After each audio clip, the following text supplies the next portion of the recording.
सहनाववतु सहनौ भुनक्तु सह वीर्यं करवावहै तेजस्विनावधीतमस्तु मा विद्विषावहै। ॐ शान्ति शान्ति शान्तिः।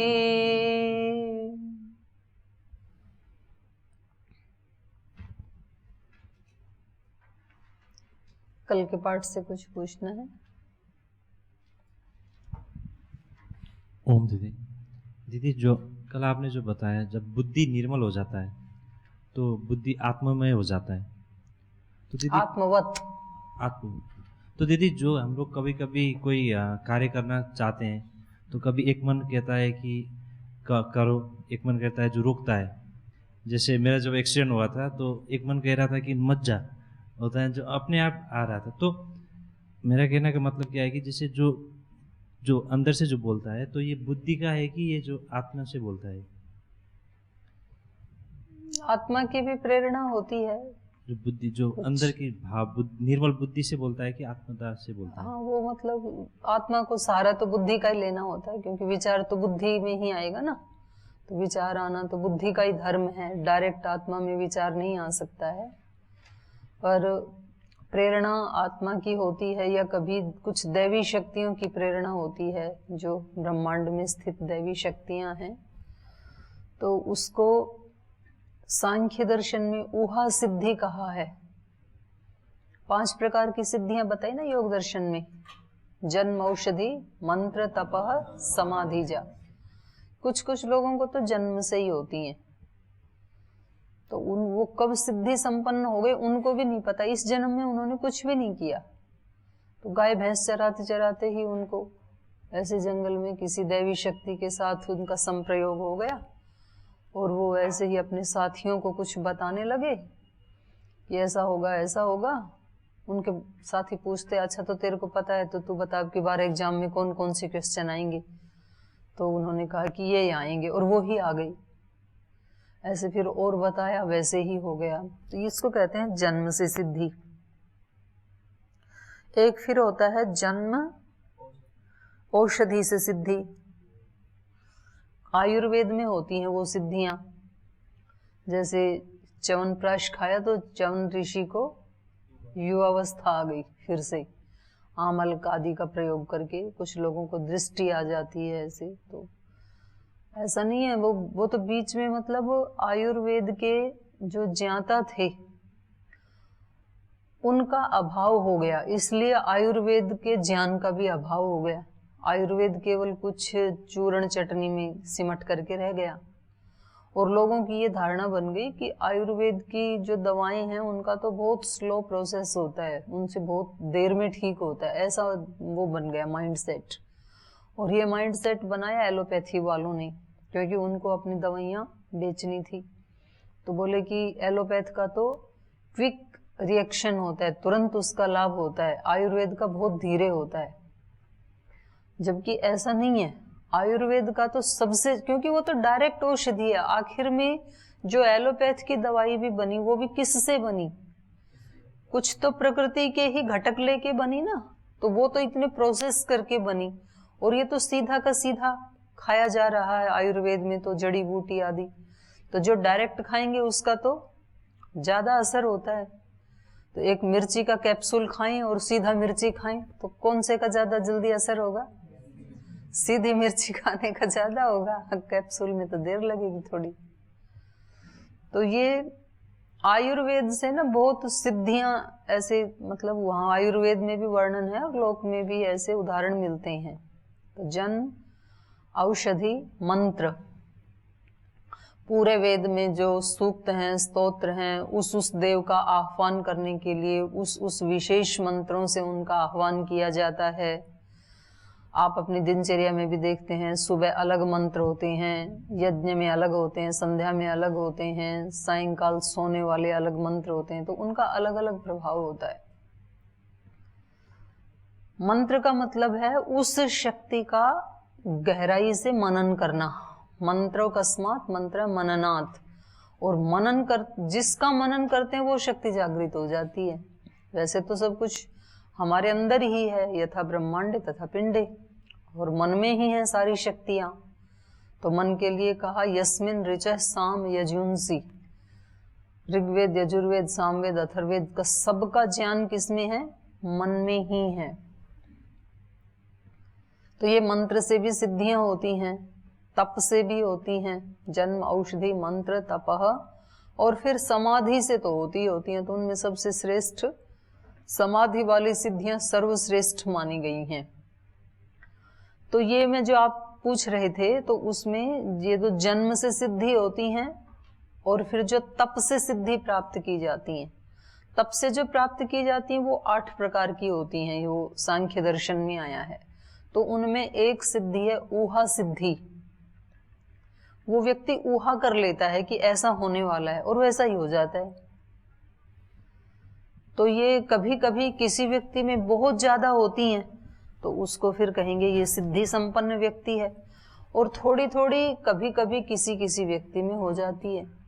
वो हमेशा नहीं होगी, हमेशा प्रेरणा नहीं मिलेगी, पर कभी कभी मिलेगी आपको। तो उसके कई कारण हो सकते हैं। या तो उस दिन आपका चित्त प्रशांत था और वो आई ऊहा और आपने उसको कैच कर लिया, मतलब आपने उसको सुन लिया। तो कभी ऐसे होता है ना कि जैसे रात का सन्नाटा है तो घड़ी की टिक टिक सुनाई देगी, और दिन में बहुत शोर है तो टिक टिक तो है अभी भी, लेकिन शोर में वो सुनाई नहीं देती है। तो प्रेरणाएं तो हमें होती हैं, हर समय होती हैं अंदर से। आत्मा की प्रेरणा तो होती है कि ऐसा करो ऐसा मत करो, लेकिन हम उसको जब हम शोर में होते हैं तो उसको हम सुन नहीं पाते हैं। लेकिन जब हमारा चित्त थोड़ा भी एकाग्र हो और उस समय यदि वो प्रेरणा आ रही है तो फिर हमें मालूम पड़ जाता है। एक टेलीपैथी आपने सुना है शब्द? टेलीपैथी होती है ना।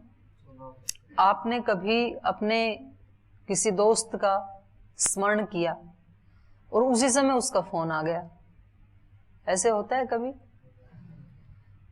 तो आपने कभी अपनी माताजी का स्मरण किया और उसी समय माताजी का फोन आ गया। तो आपने जैसे ही स्मरण किया तो वो आपका वो जो था मनन चिंतन विचार, वो माँ के पास गया और माँ का हृदय भी उस समय खुला था, आपसे ही कनेक्ट था, वो भी आपका ध्यान कर रही थी। तो तुरंत वो दोनों की फ्रीक्वेंसी मिल गई ना, तो तुरंत फिर वो भी फोन करती हैं। तो आप कहेंगे हम तो याद ही कर रहे थे अभी आपको, और देखो आप आ गई, आपका फोन आ गया। और ऐसे होगा कि आप याद कर रहे हैं लेकिन माँ किसी और काम में लगी है, तो फिर वो उस समय उसका फोन नहीं आएगा, फिर वो रात को करेगी। फिर आप बोलोगे कि हम दोपहर आपको याद ही कर रहे थे, तो फिर वो कहेंगे कि मैं दोपहर करना तो चाहती थी लेकिन मैं उस काम में लग गई थी, तो इसलिए मैंने अभी शाम को किया। तो वो यहां से वो आपका विचार गया वहां तक, लेकिन क्योंकि वो किसी दूसरे काम में बिजी थी इसलिए वहां से रिस्पॉन्स नहीं मिला। तो जब हमारा चित्त किसी दूसरे काम में उलझा हुआ होता है तो फिर हम अपनी अंतः प्रेरणाओं को रिस्पॉन्स नहीं देते। प्रेरणाएं तो होती हैं, और जब लंबे समय तक हम कोई रिस्पॉन्स नहीं देते हैं तो फिर प्रेरणाएं आनी बंद भी हो जाती हैं, फिर नहीं आती हैं।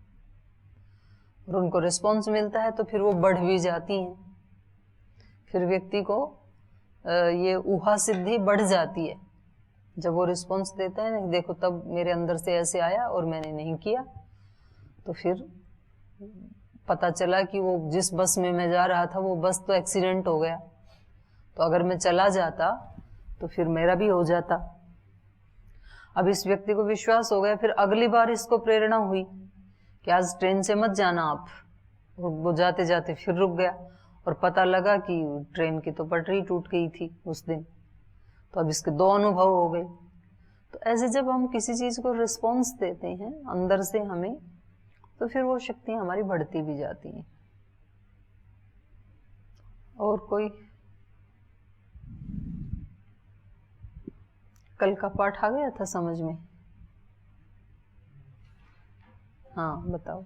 ओम दीदी, आपने पूर्व में बताया कि योगी को शुद्ध भूमि में, एकांत स्थान में, जो न बहुत ऊंची हो और न ही बहुत नीचा, ऐसे अपने आसन को स्थिर स्थापन करके उस आसन पर बैठना चाहिए। मेरा प्रश्न ये है कि क्या मैंने तो नहीं बताया था, गीताकार ने बताया था, व्यास ऋषि ने बताया था। हाँ बताओ आप। क्या इसमें दिशा का भी महत्व है? दिशा का ऐसा है, जहां हम बैठते हैं तो जिस तरफ हमारा मुख होता है वो हमारे लिए पूर्व दिशा होती है। तो महत्व है। जैसे अभी तो मान लो, जैसे मैं इधर बैठी हूँ तो सूर्योदय भी इधर से ही हो रहा है, अभी तो मिल रही है। बाई चांस आप इधर मुंह करके बैठे हैं तो आपकी पूर्व दिशा इधर है अब, और दाहिनी साइड में दाहिना जो हमारा हाथ है इधर फिर दक्षिण दिशा होती है, और मुख के पीछे पश्चिम होता है, और लेफ्ट हैंड में उत्तर दिशा होती है। तो ये जरूरी नहीं है, उन दिशाओं को भी हमने व्यवहार के लिए ऐसे बना लिया है कि सब लोगों को, ताकि दिग्भ्रम ना हो।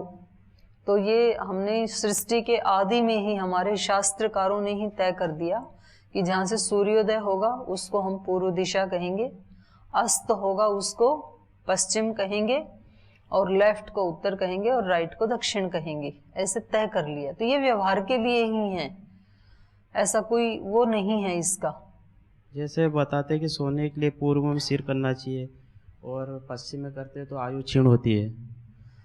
आयु क्षीण नहीं होती है। पृथ्वी जैसे घूम रही है ना ध्रुवों के ऊपर, तो एक जो पृथ्वी की जो गुरुत्वाकर्षण शक्ति है तो उसकी इस तरह से गति हो रही है। जैसे चुंबक आप हाथ में लेंगे तो एक ही तरह के जो दो चुंबक हैं, जैसे नॉर्थ नॉर्थ चुंबक हैं, और उसको आप मिलाना चाहिए, आप कितनी भी शक्ति लगा दें वो मिलेंगे नहीं। और उस समय हमें मालूम पड़ता है कि इसको मिला रहे हैं तो ये जो बीच में जो एनर्जी है, शक्ति है, वो उनको रोक रही है, नहीं मिलने दे रही है। पॉजिटिव और नेगेटिव मिलते हैं, दो पॉजिटिव पॉजिटिव नहीं मिलेंगे, दो नेगेटिव नेगेटिव भी नहीं मिलेंगे। तो हमारे शरीर में भी ऐसे ही ऊर्जा का वो हो रहा है, गति हो रही है। तो जैसे हमारा सिर जो है ये ऊपर की दिशा में है ना, तो ये नॉर्थ है, उत्तरी ध्रुव है ये, और नीचे दक्षिण है। तो अगर इसको नॉर्थ को नॉर्थ में ही करेंगे, नॉर्थ दिशा में ही, तो फिर वो दोनों एक शक्तियां मिल गई ना, तो वो शक्ति जो है वो प्रवाहित नहीं होगी हमारे शरीर में, वो दूर हटेगी। वैसा जैसे दो एक तरह के चुंबक लें तो दूर हटते हैं ना, वो मिलते नहीं हैं। तो वो शक्ति हमने नॉर्थ में ही यदि सिर किया तो इसलिए मना करते हैं कि नॉर्थ में नहीं करना चाहिए। तो फिर किधर करें? तो फिर पूर्व में कर लो, उधर से सूर्योदय हो रहा है, एनर्जी ज्यादा आ रही है, तो उत्तर पूर्व तो मिल जाएंगे, अपोजिट हैं दोनों। पश्चिम में भी कर लो, पश्चिम उत्तर भी मिल जाएंगे, दक्षिण में भी कर सकते हैं। तो केवल एक दिशा में मना किया जाता है। तो पहले आपका पहले वाला प्रश्न पूरा कर देते हैं एक बार। तो ये जो कहा जाता है कि पूर्व दिशा में बैठ करके पढ़ना चाहिए, ध्यान करना चाहिए, या उत्तर दिशा है वो देवों की दिशा मानी जाती है, दक्षिण दिशा है वो यम की दिशा मानी जाती है कि दक्षिण दिशा में मुंह नहीं करना है, तो ऐसा नहीं है। वैदिक मंत्रों में तो हम सभी दिशाओं के अधिपतियों को प्रणाम करते हैं, और दक्षिण दिशा में आप चाहे जिंदगी भर भी मुंह ना करें तो भी एक दिन तो दक्षिण दिशा में यम के पास जाना ही पड़ेगा, उससे बच थोड़े ना सकते। तो ये हमने व्यवहार के लिए बना रखे हैं कि भाई इधर से सूर्योदय होता है तो निश्चित रूप से सुबह वहां का एनर्जी लेवल जो है वो बहुत हाई होता है, तो उधर मुख करके यदि हम बैठेंगे पढ़ेंगे, और फिर जब वो उदय हो जाता है तो तब तो साक्षात ही उसकी सूर्य की जो रश्मियां हैं उनके माध्यम से हमें एनर्जी मिलती ही है। तो सुबह सुबह की अल्फा किरणें होती हैं, तो जो साइंस की दृष्टि से शरीर के लिए बहुत ही ज्यादा पोषक होती हैं। तो फिर उसी तरह से फिर वेद में मंत्र भी बना दिए, उद्यन्नद्य मित्र मह आरोहन्नुत्तराम दिवम हृद्रोगम मम सूर्य हरिमाणम च नाशय। ऐसे ऋग्वेद में आया है मंत्र कि उदय होता हुआ सूर्य, उद्यन अद्य मित्रमः, हे मित्रमः, सबसे नजदीकी मेरा मित्र, मेरा प्रगाढ़ मित्र, आरोहन उत्तराम दिवम, द्युलोक में ऊपर चढ़ते हुए, हृद्रोगम मम सूर्य हरिमाणम च नाशय, हे सूर्य मेरे हृदय के रोगों को अति शीघ्रता से नाशय, नष्ट कर दो। ऐसे प्रार्थना की जा रही है वहां पे। तो एक तो अल्फा किरणों का टच हो रहा है, फिर वैसा ही चिंतन चल रहा है, फिर वैसा ही वाणी से जाप चल रहा है, तो फिर उसका लाभ मिलता ही है। तो ये विद्या अध्ययन के समय भी विशेष, विद्या अध्ययन के समय भी ऐसे ही बताया है कि पूर्व दिशा में या उत्तर दिशा में मुख करके। पर वैज्ञानिक दृष्टि से पूर्व दिशा में करेंगे तो सूर्य किरणें आंखें खराब करती है। नहीं तो सारे समय थोड़ी सूर्य आपके सामने होगा। जैसे अभी मैंने मुंह कर रखा है पूर्व दिशा में, तो किरणें थोड़ी मेरी आंखों को खराब करेंगी, क्योंकि वहां पर दीवार लगी है, पर्दा लगा है। विशेष ये नहीं कह रखा वहां, ये थोड़ी कहा है पूर्व दिशा में मुंह करना है तो सूरज की किरण भी आनी ही चाहिए। आप स्क्रीन लगा लो, आंख खराब होती है तो, लेकिन एनर्जी तो मिल रही है ना। दिशा का महत्व है, दिशाओं का महत्व है, लेकिन दिशाओं का ही महत्व है ऐसा नहीं है। दिशाएं व्यवहार के लिए भी है और साइंटिफिक रीजन भी है, उसको भी कोई मना नहीं कर सकता, जैसा जिसका है। लेकिन उसमें यह नहीं है कि किसी अन्य दिशा में कर लिया आपने मुंह तो वहां पर पढ़ाई नहीं होगी या वहां पर ईश्वर नहीं है, ऐसा नहीं है। जैसे शरीर के अपने हरेक अंग प्रत्यंग का अपना महत्व है, पैर अपनी जगह है, मुख अपनी जगह है, पर पैर कभी भी मुख का काम तो नहीं करेगा ना। तो ऐसा ही है, पूर्व का अपना महत्व है, उत्तर का अपना है, दक्षिण का अपना है, सब दिशाओं का अपना महत्व है। लेकिन कोई भी दिशा अच्छी या बुरी है ऐसा नहीं है, सबकी अलग अलग शक्तियां हैं। और जब हम खास करके साधन भजन के लिए बैठते हैं, अब जैसे आप यज्ञशाला में बैठते हैं तो हवन कुंड के चारों तरफ बैठते हैं, तो सबका मुख तो पूर्व में हो ही नहीं सकता ना। हवन कुंड पे बैठेंगे तो कुछ का मुंह तो इधर उधर होगा ना, चारों तरफ बैठे हैं तो वो भी मंत्र तो बोल रहे हैं, प्राची दिग्ग्नि अधिपति, तो उनकी प्राची किधर है? फिर उनकी प्राची उधर ही है जिधर उनका मुख है। हम दूसरे को दे दो। दीदी, जैसे निद्रा पे विजय प्राप्त करने का आपने बताया था, क्या करने का? निद्रा पे विजय प्राप्त करना। निद्रा पर विजय, अच्छा। हाँ, हाँ जी। तो उसमें एक तो जैसे कि जैसे यहाँ पे जैसे घंटी बजती है और हम उठ जाते हैं, पर किसी की नींद उससे पहले खुल जाती है, ठीक है। दिन में भी उसको मतलब नींद नहीं आना, तो इसको निद्रा पे विजय प्राप्त करना बताएंगे, या फिर जैसे कि सुबह उठ के ध्यान लगाना, उसके प्रति एक आकर्षण कि उसके कारण के जैसे कि 2:30 बजे कि 3 बजे मेरे को ध्यान लगाना है, तो उस समय अपने आप ही नींद खुल जाती है, मतलब बिना किसी घड़ी के। जी जी। आप उठ के देखोगे कि 3 बजे एक मन में वो था, मतलब हमने वो किया विचार कि 3 बजे मेरे को उठ के ध्यान लगाना है, तो 3 बजे अपने आप नींद हाँ, खुल वो तो जाएगी। हमारा मन सुनता है ना हमारी बात। तो इसको निद्रा पे विजय प्राप्त करना है कि मतलब उस ध्यान के प्रति अपना आकर्षण। जी, इसमें ध्यान के प्रति, क्योंकि नींद भी हम किस लिए लेते हैं? सुख के लिए लेते हैं। सोने से हमारे को सुख की प्रतीति होती है, लेकिन उस सुख से भी ज्यादा यदि किसी साधक को ध्यान लगाने में, उपासना करने में सुख मिल रहा है, तो निश्चित रूप से उसका मन कहेगा कि सोना नहीं है, मुझे ध्यान लगाना है। और हमारा मन जो है वो छोटे बच्चे जैसे है, जैसे छोटा बच्चा बात सुनता है, उसको जैसे बताएं वो मानता है, ऐसे जब हम अपने मन को जैसा बताते हैं वो हमारी बात सुनता है। हम कहते हैं कि 3 बजे उठना है, तो वो 3 बजे आपको जगाएगा। अब जागें या ना जागें ये आपकी मर्जी है। यदि आपको ये लगता है कि मेरे को सुख मिलेगा तो आप जग जाते हैं 3 बजे, और यदि किसी को ये लगता है कि नहीं, मैंने रात को तो बोल दिया था लेकिन अब तो मेरे को सोने में ही ज्यादा सुख मिल रहा है, तो वो उसको नहीं सुनेगा। प्रेरणा तो लेकिन होगी। और जो बात कही थी नींद को जीतने की, गुडाकेश की, तो उसका मतलब ये है कि उस व्यक्ति की निद्रा उसके वश में है, वो जब चाहे सो सकता है। अपने मन में संकल्प करेगा कि अब मुझे सोना है, तो उसको फिर घंटों करवट नहीं बदलनी पड़ेगी। और जिसका नींद पे विजय नहीं है तो उनको बेचारों को नींद आती नहीं है, वो चाहते हैं सोएं, रात को नहीं सो पाते हैं। और जब वो व्यक्ति उठना चाहे तब वो उठ जाएगा। जैसे आपने बोला कि मैं 3 बजे चाहता हूँ तो 3 बजे आँख खुल जाती है, 2 बजे चाहें तो 2 बजे आँख खुल जाती हैं। तो ये हुआ गुडाकेश होना, उस पर विजय, हम उसके गुलाम नहीं है। और जो गुलाम है वो व्यक्ति, उसको जगाए तो भी सो जाएगा, थोड़ी देर और सोने दो ना, फिर दूसरा जगाएगा, फिर वो इधर से चद्दर ओढ़ के सो जाएगा, फिर इधर से रजाई ओढ़ के सो जाएगा। मतलब उसके लिए एक व्यक्ति को 10 मिनट माथापच्ची करनी पड़ती है, जिसकी विजय नहीं है नींद के ऊपर। तो ये दोनों ही हो सकते हैं। ओम दीदी जी, इधर 20 नंबर श्लोक में कहा यत्र चैव आत्मना आत्मनम पश्यन्न आत्मनि तुष्यति।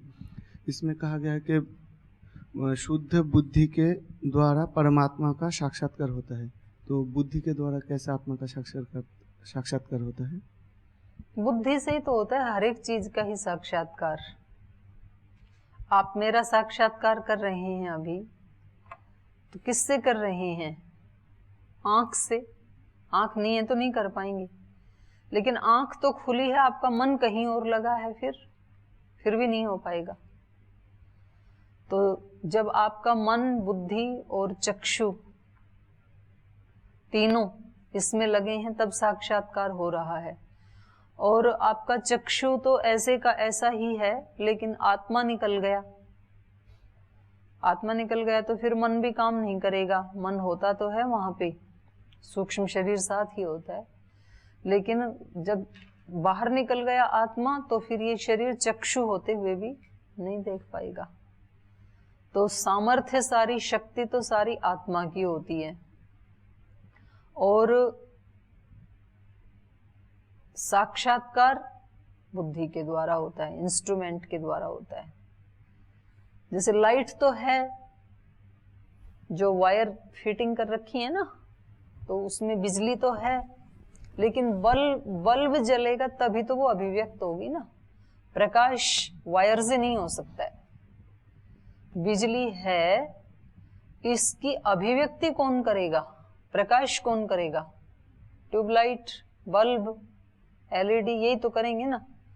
तो आत्मा की शक्ति तो है, लेकिन आत्मा की शक्ति अभिव्यक्त होने के लिए इंद्रियां चाहिए ना। तो जो जानने का, जो ज्ञान का गुण जो है वो बुद्धि के अंदर है,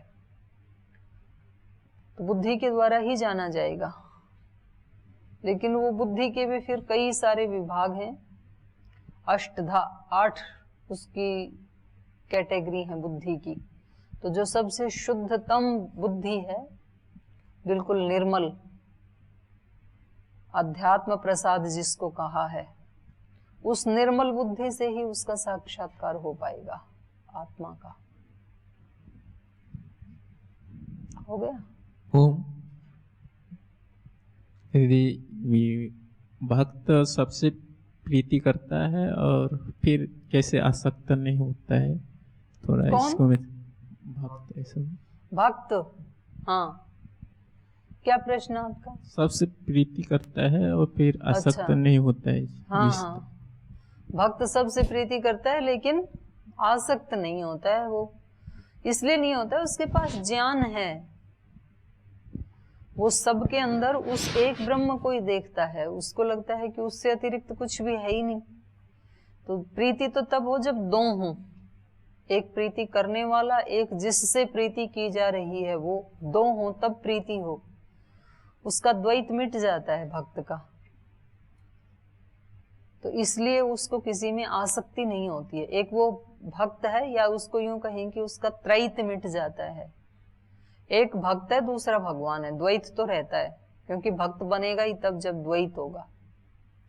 तो एक तो भगवान, एक भक्त, तो सब में तो वो भगवान को देखता है और अपने आप को भक्त देखता है। तो उसकी एक में ही प्रीति है, केवल भक्त की, भगवान में ही बस। इसलिए सब के अंदर भगवान को देखता है, इसलिए तो सबसे प्रीति करता है। और भगवान के अतिरिक्त वो और किसी को जानता नहीं है, इसलिए आसक्ति नहीं होती है।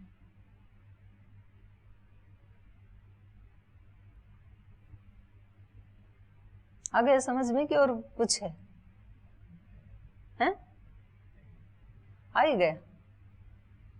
नहीं आया तो बताओ। इतनी जल्दी आ गया समझ में? कोई नहीं, और चिंतन करना अभी। अब अगला प्रश्न ये है ना कि भक्त कैसे बना जाए। उससे अगला प्रश्न ये है कि भगवान कैसे देखा जाए दूसरों में। हमें तो दिखता ही नहीं भगवान, तो हमें नहीं दिखता तो हम भक्त कहाँ हैं? हमारी बात थोड़ी हो रही है, बात तो भक्त की हो रही है ना। तो फिर वो भक्त कैसा होता है, अब ये अगला प्रश्न है। तो ये तो निकलते जाएंगे प्रश्न में से प्रश्न, इसलिए ये तो खोज है ना अध्यात्म की। तो अगर यहीं पर ही समझ में आ गया तो फिर तो खत्म, जीवन की सारी खोज ही खत्म, सारी साधना ही खत्म। तो ये तो हिंट देते हैं हमारे को शास्त्र। तो फिर उसके आगे चलेंगे तो यहां से मैं कितना भी बताऊं आपको गंगोत्री का रास्ता कैसा है, आप वहां जाएंगे, वहां ठंडे पानी का झरना आएगा, फिर थोड़ा आगे जाएंगे, उत्तर काशी से निकलेंगे, फिर गर्म पानी का झरना आएगा, फिर वहां जाएंगे, एक बहुत सुंदर शिला आएगी। कितना भी मैं बताऊं, उसका दर्शन कब होगा? वहां जाएंगे तब होगा, यहाँ बैठे नहीं होगा, कितना भी बताएं जाए। तो शास्त्र तो हिंट कर रहे हैं किसी चीज की तरफ, उसका साक्षात्कार तो उस तरह का अनुष्ठान करने से होगा, वैसा जीने से होगा। और जो जीते हैं उनको होता है, उनके प्रश्न खत्म हो जाते हैं। फिर वो जो उन्होंने कभी सुना था अपने गुरुजनों से, वो अब उनको दिख जाता है फिर, तो फिर उनके प्रश्न भी समाप्त हो जाते हैं। वो भगवान को हर किसी में दिखेगा तो वो भगवान हो जाएगा? हो जाएगा नहीं है, भगवान के अतिरिक्त कुछ है ही नहीं। और जो दिखाई दे रहा है ये तो ब्रह्म है, और ब्रह्म ही है, ये ज्ञान है ही भगवान के अतिरिक्त और कुछ है ही नहीं। एक एक कण कण में वो ही है, सारे मनुष्यों में भी, प्राणियों में भी, जड़ में भी, चेतन में भी है ही भगवान। ये तो सत्य है। और दिख रहे हैं, कोई आपको ये स्वामी दिख रहा है, वो स्वामी दिख रहा है, वो ब्रह्मचारी दिख रहा है, दीदी दिख रही है, ये सारा भ्रम है। तो इस पे थोड़ा और चिंतन कर लो, क्योंकि ये सारा शब्दों से समझ में नहीं आएगा। शब्द तो शब्द है ना, तो इसमें और चिंतन कर लो। फिर और चिंतन करके जब प्रश्न तब पूछ लेना। अब मुझे लगता है पढ़ लेते हैं, प्रश्न काफी हो गए ना। ठीक है, पढ़ लें आगे पाठ। तो ये पिछले श्लोक में हम पढ़ रहे थे, इहैव तैर्जितः सर्गो येषाम, 19 नंबर में पढ़ रहे थे, येषाम साम्ये स्थितम मनः निर्दोषम ही समम ब्रह्म तस्मात् ब्रह्मणि ते स्थिता। कह रहे हैं उन्होंने तो सर्ग को ही जीत लिया। किन्होंने? येषाम मनः साम्ये स्थितम, जिनका मन समता में स्थित हो गया, सम अवस्था में आ गया। पीछे भी बात वही चल रही थी ना समदर्शी की। निर्दोषम ही समम ब्रह्म है, और समता गुण किसका है? ईश्वर का है। और वो क्यों है उसमें? क्योंकि वो निर्दोष है, उसमें कोई दोष नहीं है ब्रह्म में। तस्मात् ते ब्रह्मणि स्थिता, इसलिए जो समदर्शी हो जाते हैं वो तो ब्रह्म में ही स्थित रहते हैं हमेशा, क्योंकि ब्रह्म में भी समता है, भक्त में भी समता है। ब्रह्म भी निर्दोष है, भक्त भी निर्दोष है, इसलिए ये हमेशा ब्रह्म में ही स्थित रहता है। तो कैसे पता लगे कि ये व्यक्ति ब्रह्म में स्थित हो गया, ये व्यक्ति निर्दोष हो रहा है? इसका हम कैसे पता लगाएं, कैसे मालूम पड़े किसी के बारे में? तो उसके लक्षण बता रहे हैं। एक बार बोल भी लीजिए इन श्लोकों को। न प्रहृष्येत् प्रियं प्राप्य, नोद्विजेत् प्राप्य च प्रियम्, स्थिर बुद्धिरसम्मूढो ब्रह्मवित् ब्रह्मणि स्थितः,